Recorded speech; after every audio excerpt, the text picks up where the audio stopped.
After a fast and furious election campaign, Canadians have spoken. There are some seats that are still too close to call, but all the party leaders addressed the country last night. To the millions of people who voted for the Conservative Party and put their hopes and dreams in our vision, thank you. It will be an honor to continue to fight for you and to be a champion of your cause as we go forward. Tonight, I've been informed a party leader that I'll be stepping down as party leader as soon as an interim leader can be appointed. Now, I could not have done this incredible job without, here's a point, give me a second to break down a bit. I couldn't have done it without the incredible support of my wife, Kidden. As we come here after this most consequential election, let's put an end to the division and anger of the past. We are all Canadian, and my government will work for and with everyone. Today, we are bringing back our partisan political panel one last time, and we're going to get their take on the election results, what worked, what didn't, through the campaign, and what this means for the next 4 years here in Saskatchewan. We also want to hear from you. What message did Canadians send last night? How are you feeling about the results the day after? Call 1-800-716-2221 or send us an email, bluesky@cbc.ca. Well, the people have spoken, and to find out how that's going over with the political faithful in this province, we have reconvened our partisan political panel. In our Saskatoon studio is Doug Richardson. He is a Saskatoon lawyer who spent 5 years in Ottawa and was the former chief of staff for Liberal Prime Minister John Turner. Welcome back, Doug. Good morning, or afternoon, I guess. Beside him in Saskatoon, Paul Merriman, a former Sask Party MLA, spent 13 years as an elected member of the legislature, serving as a cabinet minister in health, social services, corrections, policing, and public safety. He now works as senior counsel with Prairie Sky Strategy, a consulting firm based out of Calgary. Welcome back, Paul. Thanks for having me, Sam. And joining us virtually is Claire Card. She ran for the federal NDP in Saskatoon in 2021. Claire, welcome back to Blue Sky. Thank you, Sam. I am so excited that the three of you agreed to do this again. We have had such great conversations through this campaign. I asked... It's the newsy question of the day is, what time did you go to bed last night?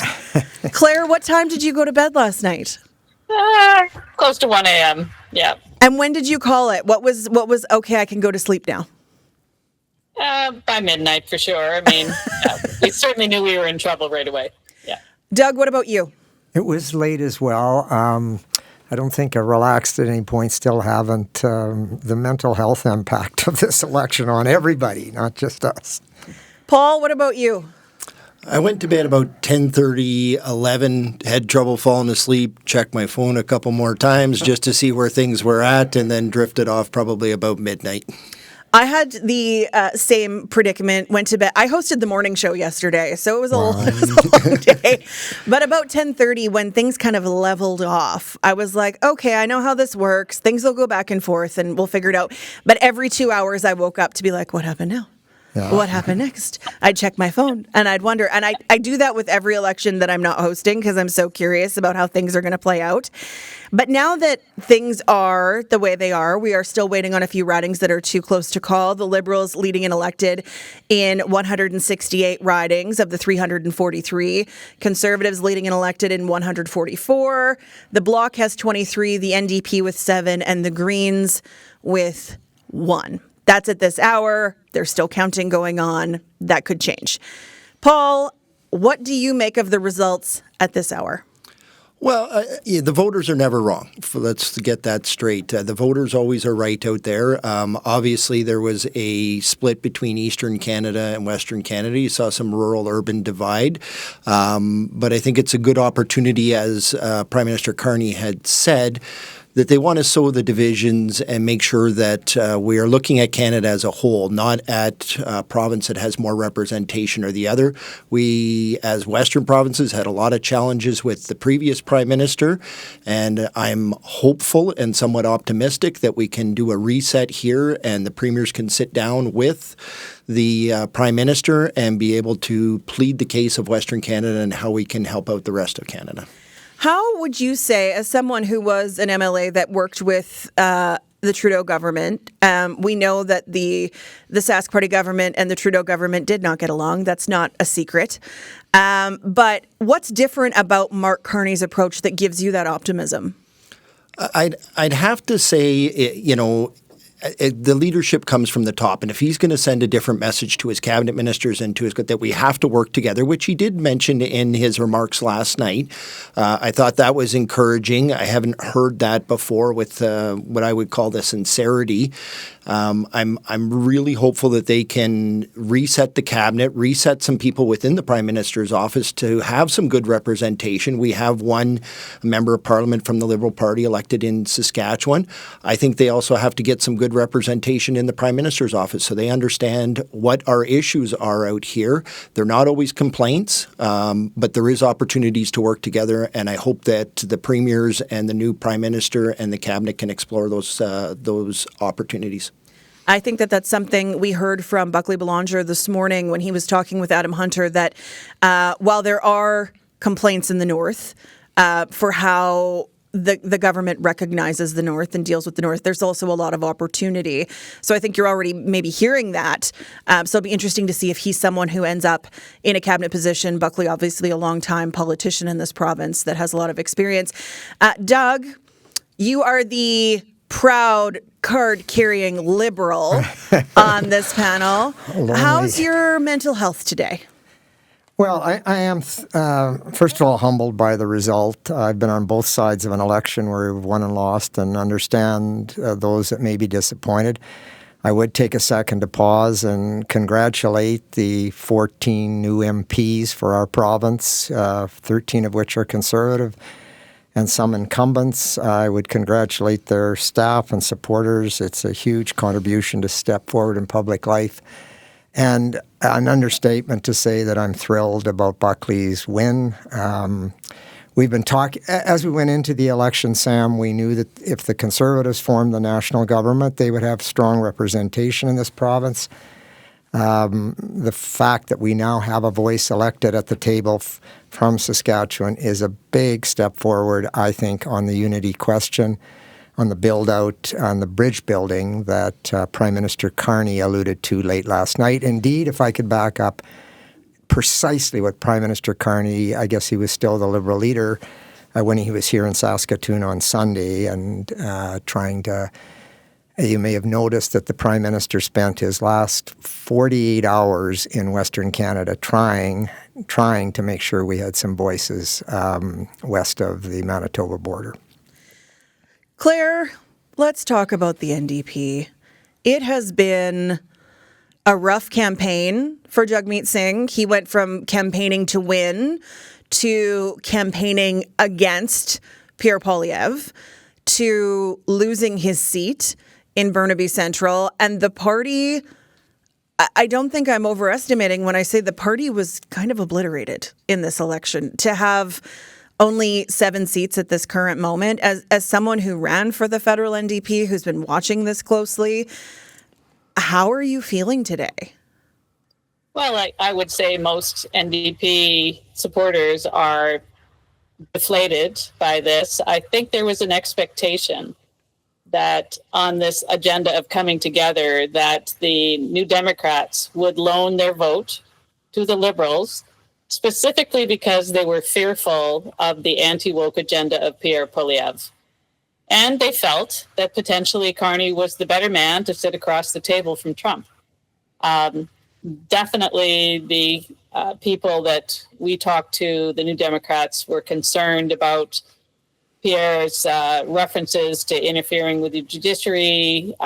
What his anti-woke actually meant for many of them was rolling back some of the hard-won gains that people had achieved as New Democrats. So rights for the LGBTQ community, inclusion of Indigenous people, people of color, the systemic racism that exists in society is real. And the DEI was a very nice Canadian solution to help remedy that. So I think people felt that by supporting the Liberal Party, that they would therefore keep Poilievre out. And too much of his campaign echoed Trump's rhetoric and ideas. But what does that mean for the NDP as a party going forward? If this continues the way it is, they lose official party status, which means no money, no machine to move forward. It's definitely a problem. And I have talked to New Democrats, and what I've heard is that this won't happen next time around. This is crisis mode. I think this was a step that the country, you can see the premiers across Canada are New Democrats, whether it's Wab-Kinew or British Columbia, that many of those supporters still on values basis are a New Democrat ideologically aligned. It's just that what we see is this is a crisis response right now. Trump was the ballot question, which was not what anyone expected. So the New Democrats have a lot of rebuilding to do, no question. You say that. Sam, can I just pick up on what Claire has said? Yep. Claire, I think there should be some hope out there for New Democrats. They've made their contribution in this country. It's not small, it's significant. And I would hope, believe me, I'm not at the top of the decision-making on this, far from it, but I would hope the new Prime Minister and the new government will recognize that contribution, and they will grant the NDP, which the government has the capacity to do and has been done before, grant them party status. And why do I say that? Because committee work is so important in the House of Commons. Paul could speak to that as well as anybody on this. It's not simply enunciating a policy or promulgating it as a party or a government, but the committee work day in, day out is so important. So my hope, Claire, to be fair, given what the NDP have contributed over the last 4 or 5 years, is that they will be given party status. Paul, did you want to go on? They still may hold the balance of power. If the Liberals stay in minority and they need to have support, there may be some, motion by motion arrangement with them. There'll have to be some. It's either the Bloc or the NDP MPs that will have to support them. Well, and it's complicated because technically the NDP has more power now than they did before because it throws that number over the majority with those 7 seats right now. But if the Liberals were to work with the Bloc, then they're seen as working with separatists, which historically, Doug, has not worked out well for the Liberal Party. No, it's not something any leading party, and I would say Mr. Blanchette did not endear himself to 2/3 or 3/4 of this country with his comments. So I would agree with you, and I'd hope things can be worked out if we're not blessed with a majority, and that's an if. I've used the separatist title, and I think that's a good opportunity to bring us into some of the rhetoric we heard before the campaign. Yeah. I know following on social media and having conversations with different people of different political stripes, there is that Western alienation conversation. There is the conversation of if this doesn't land the way we want, Saskatchewan and Alberta should separate. And I don't know if the political tension in Canada is still as high as it once was when the Conservatives were leading in polling and when Justin Trudeau was the most disliked politician in the country, and how Donald Trump has kind of replaced him as that. But I'm wondering, Paul, you're someone who worked in the Sask party. The government is much more conservative now than it was when that party was formed and when it took over government in 2007. How do we navigate in Saskatchewan, Alberta, the conservative, I wouldn't call it a wave because obviously there's other MPs that have been elected in other parties, but how do we navigate those conversations, not just politically, but as people over the dinner table who may not share the same political beliefs? Well, I think as I mentioned before, I think it's a good opportunity for people to sit down and have a discussion about what it is that we want to be able to do support Canada. How can we as Westerners support Canada? How can we work with the government? And I had good working relationships with some ministers when I was there, and I had some challenging relationships with some ministers. And I think you have to look on it on a file-by-file basis. Can we work on energy and resources in Saskatchewan and Alberta with whoever is appointed into that file? Can the premiers work with the Prime Minister's office and with the Prime Minister? I know Premier Moe, I heard him this morning that he had invited the Prime Minister out. That's a great opportunity to be able to sit down and discuss what it is that we are looking for within the nation of Canada. We can't, the separation is a very easy thing to start talking about, but I think that's way too premature. I think we have to see what is it the government can do for us on a provincial level, working with the federal government, and then be able to lay out how we can work together and be able to work through our differences. No different than before. But I did want to jump back and address one thing that Doug had said about the Liberals granting party status to that. I think that's a caution for the NDP, because I think the NDP were seen as no different than the Liberals, and I think that had a lot to do with how their votes went. And Tom Mulcair said this last night, that on the doorstep, how do you go and say, don't vote for the Liberals, vote for us as NDP, when the country is not seeing them as a separate party? I think the NDP have to retain their identity as being a further left party, and the Liberals need to make sure that they are in their lane.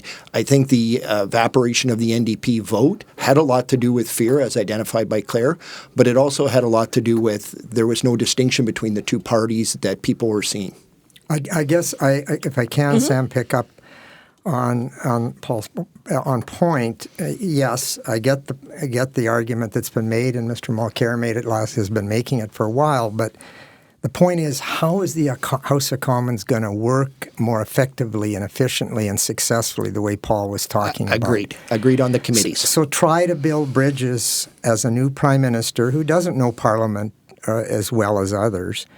And I'm just simply trying to acknowledge the role the NDP have played effectively in this country, and let's not sideline them just because the numbers. There's been this discussion, did the NDP loan their vote to the Liberals? I hear that. I think we discussed this, Claire, once before. I think the Liberals lent their votes to the NDP in the provincial election. So that may just simply confirm Paul's point that we're one party, which we're not. But I guess I was just looking for ways to make the House work better. Claire, do you see a distinction between the Liberals and the NDP? I mean, you ran for the NDP. You didn't run for the Liberals. No, I ran 3 times, actually, for the NDP. What I would see is that there was overlap in platform, no question. It very much became perhaps too similar, maybe not enough specifically for the issues that we feel, I think, are very acute here in the West. But the New Democrats are the ones who really advanced in this, few recent years, both the pharmacare program, the daycare, the $10 a day daycare, which is so essential. Farmers need daycare as well as the people in the city. We're not doing a great job in Saskatchewan with that. And we also find that everything from climate to healthcare has been really pushed by the New Democrats. So this agenda didn't, I think this is now the challenge that the Liberal government's going to face is how do we actually make progress that satisfies people in the West on things like social housing, making sure that we had 1,500 voters on the street here that are people that aren't housed. So I have never seen boarded up houses and things like this in Regina and Saskatoon in the time that I've lived in the city for more than 30 years. It's an acute problem and there's lots to address. So I would think that once sort of the dust settles with the crisis with Trump, if it ever does, because he likes to have a churning political environment, that people were going to rethink who's going to actually help them. And that is likely to be the New Democrats. Today on Blue Sky, we are digging into the federal election results with our partisan political panel. Paul Merriman, Claire Card, and Doug Richardson are our guests today. And I want to go to the phones because we do want to hear from you as well. 1-800-716-2221 or send us an email, bluesky@cbc.ca, if you have thoughts, feelings, observations about how the election has played out thus far. At this current moment, the Liberals are leading and elected in 168 seats of the 343 potential. 144 for the Conservatives, 23 for the Bloc, 7 for the NDP, and 1 for the Green Party of Canada. James in Saskatoon is on the line. James, go ahead. Yes, Sam, thanks very much for taking my call. So, I am a big believer that the voter always gets it right. If you live with that premise that the voter always gets it right, what the voter offered this time was that they wanted a minority government, right? In my estimation, because what had happened in the last previous election is that, once again, the voters wanted the Liberal Party to only have a minority government. And the reason for that is it creates a check and balance on it. I would suggest to you that when the NDP took it upon themselves to support and bring forward a supply and confidence agreement that in effect actually gave the Liberal Party a majority government, that is when it created the frustration that most Canadians felt and were actually super annoyed with the whole premise of not being heard, right? And so the NDP can suggest that they delivered on programs and others, but at the end of the day, the level of discontentment with our federal government was at an all-time high. So let's be like Scott Moe and look forward. So at this moment, we have a new Prime Minister, Mark Carney. I think he has a glorious opportunity. And I think where his opportunity is, much like city councils that need to work by the basis of consensus, if he takes this opportunity to have earnest conversations with the Conservatives and look at how can we, with laser focus, build and grow GDP in our country, that then becomes the capacity of how we save Canada. If not, the leash is very short. It's not an ultimatum, but it is a truth of reality. The voters decided to basically decimate the NDP, right? And so it is their wish that becomes irrelevant to a large degree. And I would suggest to you that if Mark Carney truly has the leadership capacity of what has been touted, and he then takes this opportunity to go to the Conservatives, who equally had significant representation throughout the country, and we work towards what is a pan-Canadian approach, then we save this country. If not, this country is doomed. And James, I'll leave it at that. Thanks so much for your call, James. I have a couple questions that come out of that as I'm listening to James talk. The first one is, Doug, could you explain for people who don't know, because you explain things really well from your years in Ottawa, what is an official party and how do you get official party status? Because I will talk in circles about this where you will not. So each of the parties have to get a certain number of seats. In this case, I think it's, I'll be honest with you, I may get corrected by my colleagues. It's either 10 or 12. It's 12. 12. Thank you very much. So there you are. But can I just pick up on your caller said something that I think is important? And I was with your liberty, Sam, going to take up on what Claire said.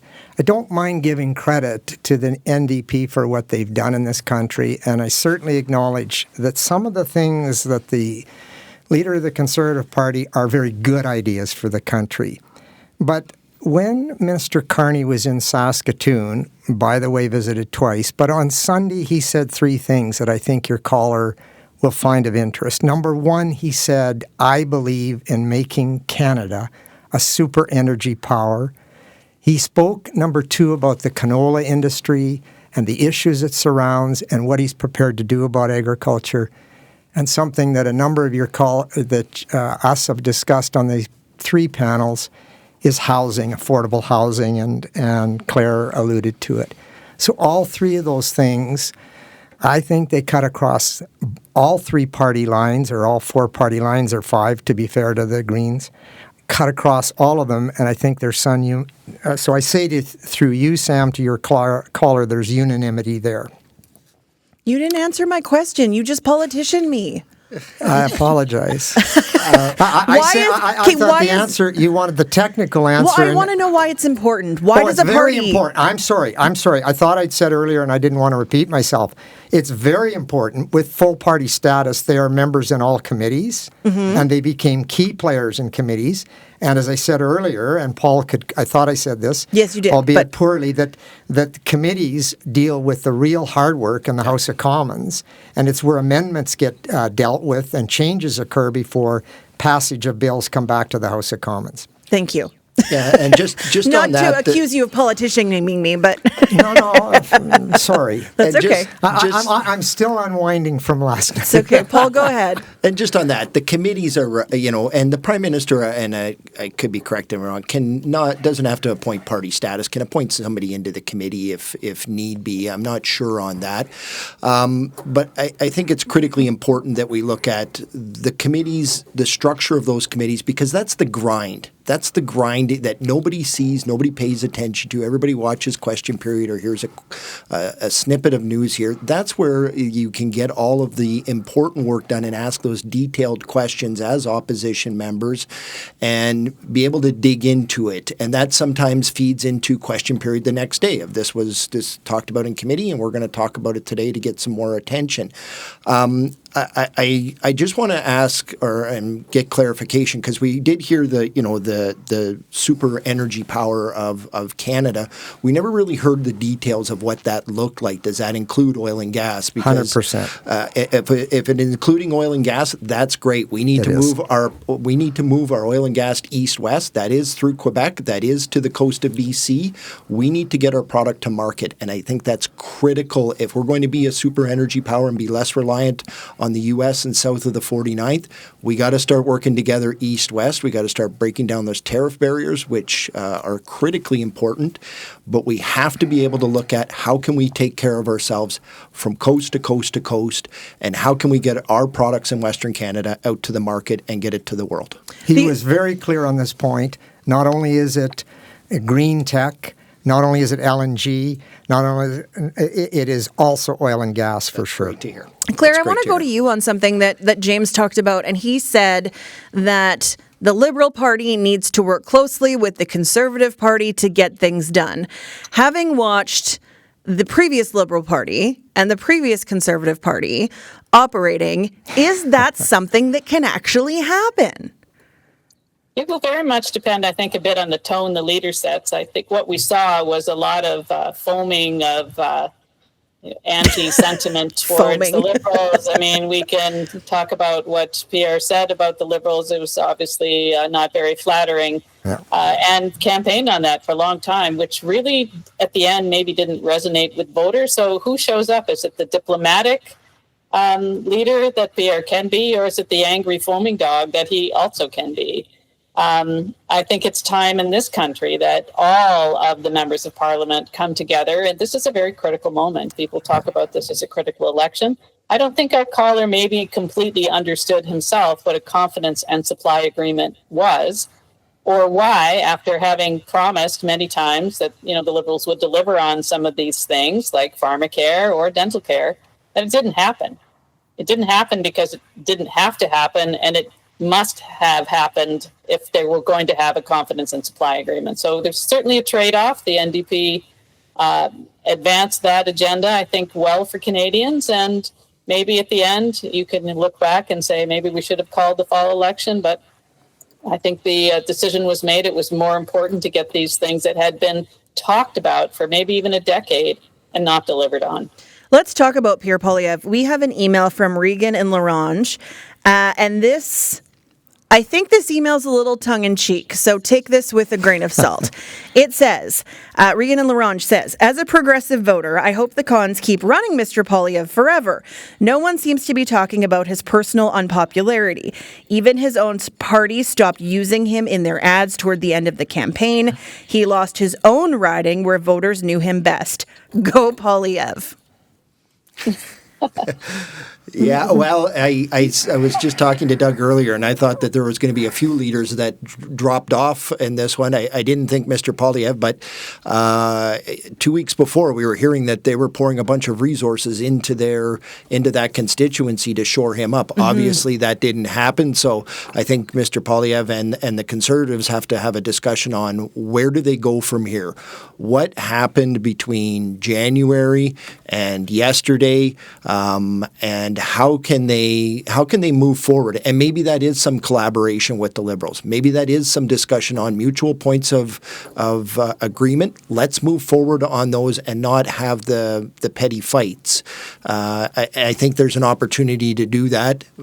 Depends on who comes out. It depends how the Prime Minister comes out. Yep. Depends how the leaders of the opposition come out. That'll be determined in the next couple of weeks when we see whether they are fired up or if they're going to ready actually to start working together. Doug go on, Claire, go ahead. I was going to say that, the Liberals are the master of picking the best of the platforms from the other parties, right? So axe the tax, Carney did it right away. Yep. Took the wind out of the sails, right? I mean, he chose what was, some of the key issues that they were constantly nagging about, and he said, okay, we hear you, we're going to axe that tax. So that was where they were really strategic, and then it left them in a place where they needed to pivot, and they didn't see that the pivot was really strongly against Trump, and they were very much pussyfooting around that issue. Doug, is it possible for a Conservative Party with as many seats as they have to be effective when their leader can't be in the House? 100%. They have got a number of talented front bench people. I hate to admit totally to that, but they've got some very strong people on the front bench. And my bet is Mr. Poilievre.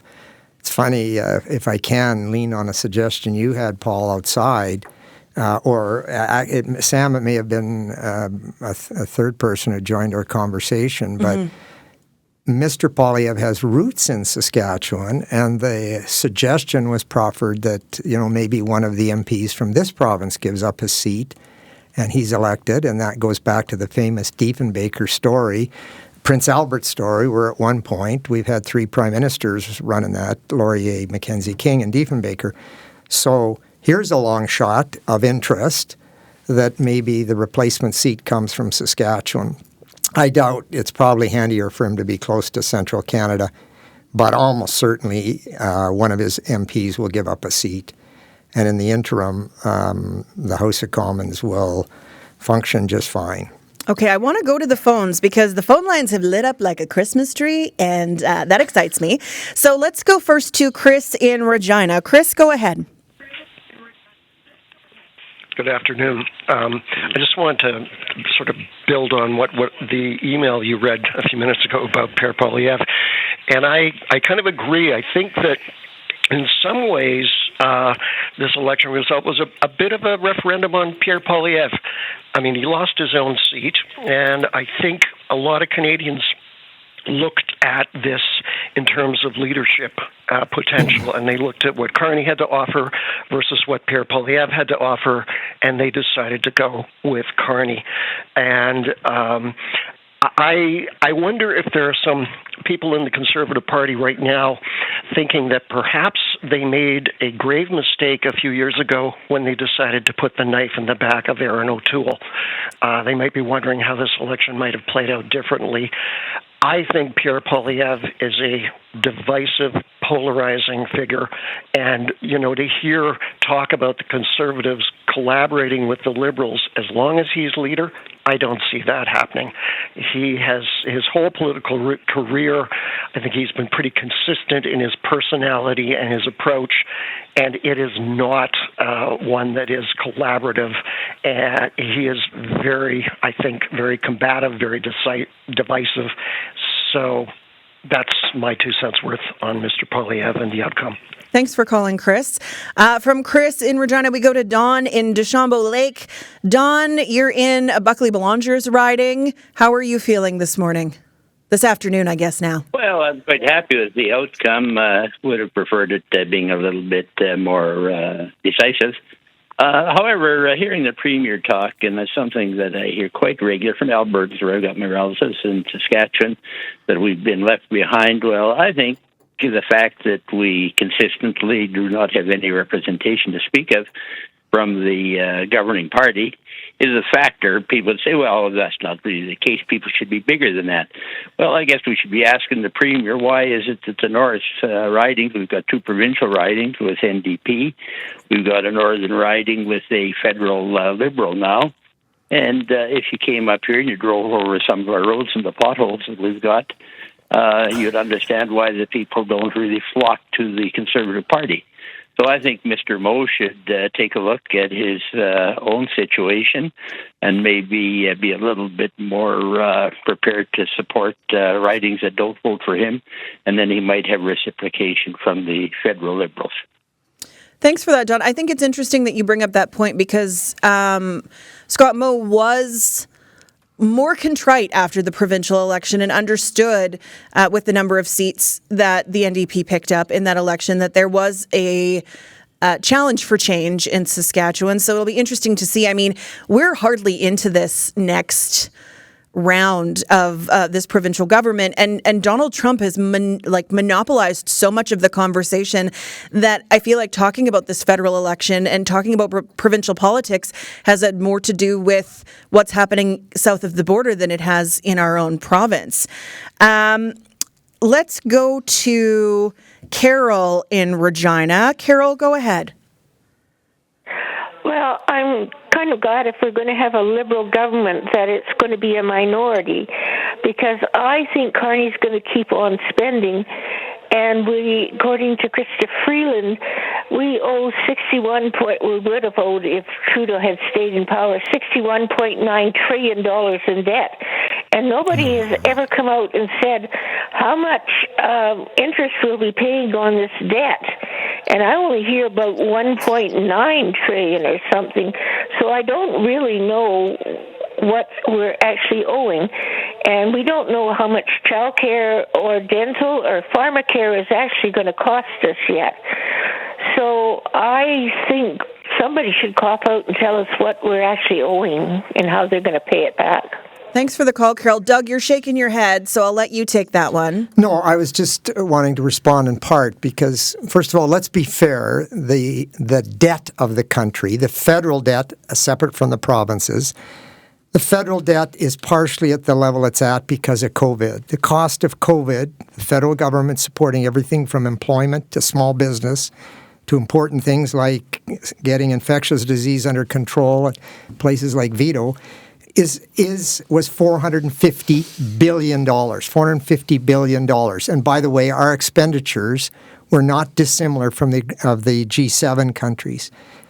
However, Mr. Carney brings a different approach to how he will govern his party and his caucus.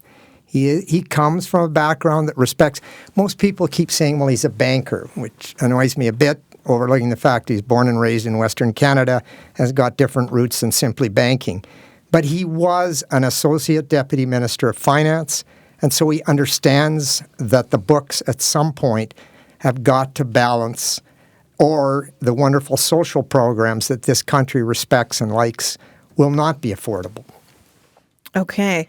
Let's go to Darren. I really do want to get through the callers. Darren in Saskatoon, go ahead. Well, I think that this was a referendum on hope and change versus negativity. I think Poilievre has run on hatred for 2.5 years, and he got lots of people on board that hated Trudeau and hate. We need someone who's going to be positive and look forward. I want a future for my children that's positive. I don't want to think about all the negative things. It's easy. It's really easy for me to come. I could come over to your house right now and pick you apart and tell you how bad you are. But to make a plan to make things better, that's much harder. Darren, what do you think of the results, though? What does it say?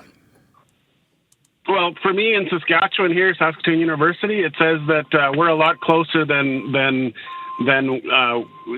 the right wing says we are. That we're 3,000 votes away from having a voice in Ottawa. We had a voice with Ralph Goodell for many years in Ottawa, and we could have had some voices here. We have one in the north, which is great, but we're choosing to align with a guy full of hate, and we're going to get nowhere with hatred. We need to change. I think there's a lot more people that are like me that are forward-thinking centrists, and we need to embrace that and move forward. Darren, thanks so much for your call. Just if I could, Sam, jump in on that. Yeah, if of course, that's Paul. okay. Yeah, go ahead. I think you saw, certainly, I was the result of that in the provincial election. You saw a movement in the cities of moving left of center, and there was a massive movement of New Democrats that were elected in there. And if you look at, and I haven't broken down all the numbers yet, but if you look in the cities, there was a massive swell for the Liberals. And there is a sentiment out there of moving, that if we move left, that's going to be better for the cities. And I'm not going to say whether it is or it isn't, but what you're seeing is the cities are frustrated with either the right wing or the center-right parties. There is a frustration there. You saw a lot of the Liberal candidates in Regina and in Saskatoon do way better than they did in the previous two elections in 2019 and 2021. You're seeing a movement in the cities, which I want to make sure that there isn't that divide in the cities of rural-urban, because I don't think that does our province well, and I don't think it does our country well. But you're seeing the cities in Saskatchewan move left of center and sometimes far left of center. We have an email here from Kenneth. It says, could you ask your guests about their view about proportional representation? Our voting system, after all, is about citizen representation. Polarization in our citizenry is a major issue. Apparently, proportional representation can make each vote, and therefore citizens' view count more. This would also change campaigning to focus more on issues than focusing on destabilizing your opponent. Claire, I'll start with you. Well, for sure, the New Democrats have campaigned on this lots, and we feel it's a better way of governing the country. If you look at the progressive vote and adding the New Democrat vote to the Liberal vote as that progressive vote, it almost always is larger than the Conservatives. Conservatives have been able to get a majority with 38% of the vote, meaning that a vast majority of Canadians didn't want that. But a majority government is able, through omnibus bills and other mechanisms, to push a lot of things through that actually most of the people don't want. So for sure, I mean, this was one of the things that we had hoped under Trudeau, that they would change the electoral system, and it hasn't happened. And maybe there's still room for that conversation. I feel that, again, it's a more consensus building model of government, and would be more suitable to the way Canada operates, I think, in general. Okay, I'm going to ask you, Doug and Paul, to keep this short because we're running out of show. But Doug, go ahead. Thoughts on proportional representation? Claire's right. In 2015, the Liberal plank called for it. A committee was set up. Study occurred. A whole lot of suggestions were made. I fully acknowledge it did not go ahead for a myriad of reasons. One thing I would say to your texter or your caller, they should look at the European model that exists, which has proportional representation, that in 8 or 9 countries has great success, in 3 or 4 countries has created a real problem. Okay, and Paul?